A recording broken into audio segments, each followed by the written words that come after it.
Welcome back. Now for our final segment of the program, we'd like to highlight an organization or an individual who is doing something positive for their community. Tonight we'd like to highlight the Bloomfield Animal Shelter. The Bloomfield Shelter is special to me because I brought my grandparents there over 15 years ago to adopt a dog, and I am happy to say he is alive and well and still part of our family.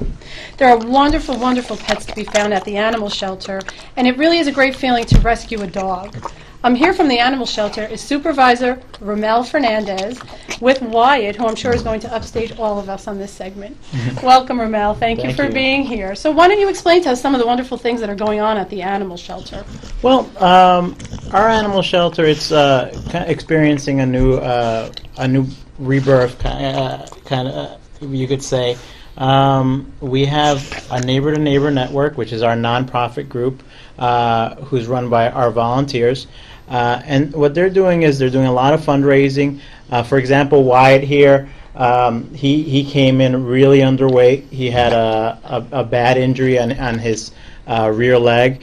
And our fundraising money helped us get him a surgery. It helped us provide a lot of medical care for him, and he's doing much better. And he's such a beautiful dog, so it's so wonderful to see that he's going to have a new lease on life.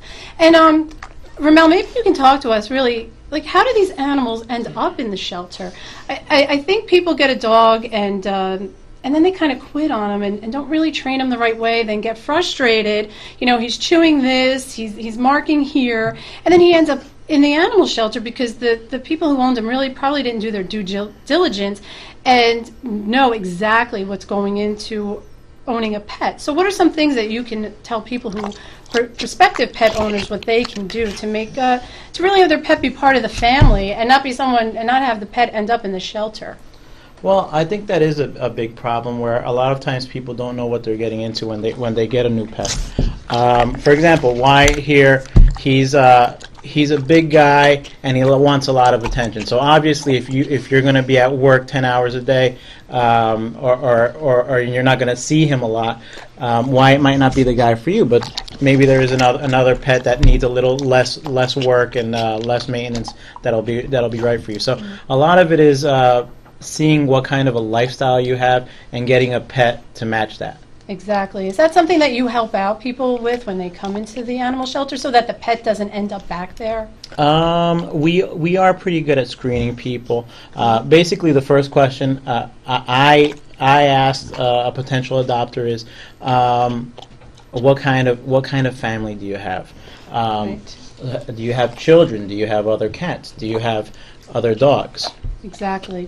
So now, Ramel, tell us, what are some things that people can do to help out at the animal shelter? Well, right now, probably the best thing you can do is volunteer or give us a donation. A lot of our donations, they go to the neighbor-to-neighbor network, which mostly goes for the medical care that is beyond the scope that the municipality covers. Exactly. So if an animal needs a leg surgery, the neighbor-to-neighbor fundraising can help that. Well, Wyatt is just a love. If I didn't have a pet, boy, I would love to take him home with me. He really is a sweet dog. He is a and I'm sweetheart. sure that, just so people are more at ease, there are temperament testing that you do, so everybody knows that they're getting a real good pet to go home with them. And like I said, I think there's nothing more special than adopting and rescuing a dog and knowing that you saved them. So we thank you for being here and showing off Wyatt, who's doing a great job over here. He's a wonderful dog. Maybe somebody here is going to want to take him home. Thank you so much.